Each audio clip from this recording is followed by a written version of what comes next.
Mohon perhatian bagi seluruh penumpang yang ingin melakukan perjalanan jauh. Diperbolehkan untuk melakukan jamak atau qashar. Perjalanan yang dilakukan bertujuan baik dan bukan untuk maksiat. Terima kasih. Semoga perjalanan Anda menyenangkan. Assalamualaikum warahmatullahi wabarakatuh. Hai anak-anakku, apa kabar kalian hari ini? Alhamdulillah, semoga senantiasa sehat dan tetap semangat ya.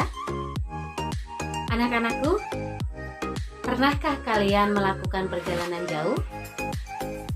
Atau pergi keluar kota? Atau bahkan berlibur bersama keluarga ke luar negeri? Wow, pasti sangat seru ya. Tunggu dulu, tapi kalian tidak pernah melupakan sholat kan? Bagus. Sholat fardu merupakan kewajiban yang tidak bisa kita tinggalkan meskipun dalam keadaan apapun. Namun Islam memberikan keringanan kepada kita pada saat tertentu, misalnya pada saat bepergian atau kondisi darurat, yaitu dengan melakukan sholat jamak dan qashar. Nah, apakah kalian tahu apa itu sholat jamak dan qashar? Baik, pada kesempatan kali ini kita akan belajar bersama mengenai sholat jamak dan qashar. Tujuannya agar kalian paham dan dapat mempraktekkan sholat jamak dan qashar ketika kalian berpergian atau pada situasi tertentu. Namun sebelumnya, mari kita berdoa terlebih dahulu sebelum kita memulai pembelajaran. Bismillahirrahmanirrahim. Rabbi zidni ilma warzuqni fahma birahmatika ya arhamar rahimin. Amin. Sudah siap pastinya ya belajar hari ini? Yaps, alhamdulillah. Mari kita belajar bersama. Baik, yang pertama yaitu sholat jamak. Jamak artinya mengumpulkan. Jadi sholat jamak adalah sholat yang dilakukan dengan cara mengumpulkan dua sholat fardu dalam satu waktu. Misalnya, sholat zuhur dengan asyar dilakukan pada waktu zuhur. Dan hukum melaksanakan sholat jamak adalah mubah atau boleh bagi orang-orang karena kondisi tertentu. Dan syarat diperbolehkan sholat jamak diantaranya berada di Arafah dan Musdalifah. Kemudian saat dalam berpergian jauh. Kemudian saat hujan lebat. Karena sakit atau berhalangan dan juga karena adanya keperluan. Dan sholat jamak boleh dilakukan dengan jamak takdim atau didahulukan atau dengan cara jamak takhir atau diakhirkan. Baik, yang pertama sholat jamak takdim. Maksudnya yaitu mengumpulkan dua sholat fardu dengan cara mendahulukan waktu sholat yang kedua. Contoh, sholat zuhur dan asar dilaksanakan pada waktu zuhur. Demikian juga sholat maghrib dan isya dilaksanakan pada waktu maghrib. Sedangkan sholat jamak takhir ialah mengumpulkan dua sholat fardu dengan cara mengakhirkan waktu sholat yang pertama. Contoh, sholat zuhur dengan asar dikerjakan di waktu asar.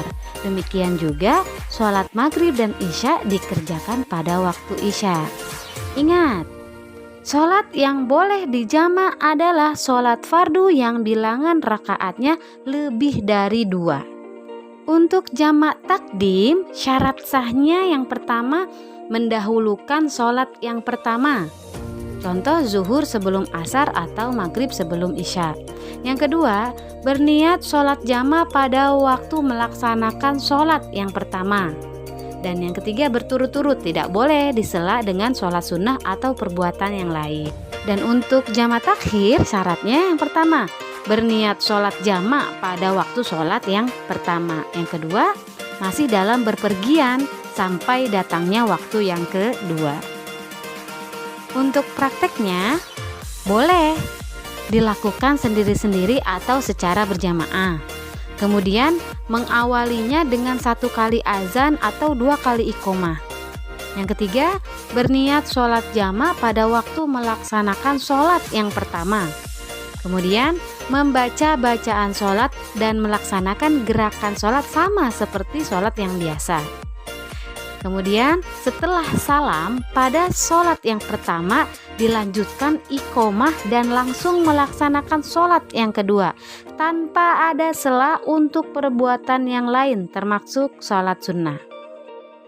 Dan praktek sholat jamak takhir yang pertama boleh dilakukan sendiri-sendiri atau secara berjamaah. Kemudian berniat sholat jamak takhir pada waktu sholat yang pertama. Artinya pada waktu melaksanakan sholat jamak takhir sudah memiliki tanggungan niat yang disengaja pada waktu sholat yang pertama. Kemudian boleh mendahulukan sholat yang pertama atau sholat yang kedua, namun tetap tidak boleh disela dengan perbuatan lain. Kemudian mengawalinya dengan 1 kali azan dan 2 kali iqomah. 1 azan dan 1 iqomah untuk sholat yang pertama dan 1 iqomah lagi untuk sholat yang kedua. Selanjutnya sholat qashar. Qashar artinya pendek atau ringkas. Nah, sholat qashar adalah sholat yang diringkas bilangan rokaatnya yang mestinya 4 rokaat menjadi 2 rokaat. Dan sholat yang boleh diqashar hanyalah sholat yang memang jumlahnya 4 rokaat. Di antaranya sholat zuhur, asar, dan isya. Dan hukum melaksanakan sholat qashar adalah mubah atau boleh dengan memenuhi syarat-syaratnya. Dan adapun syarat sholat qashar diantaranya perjalanan yang dilakukan bukan untuk maksiat.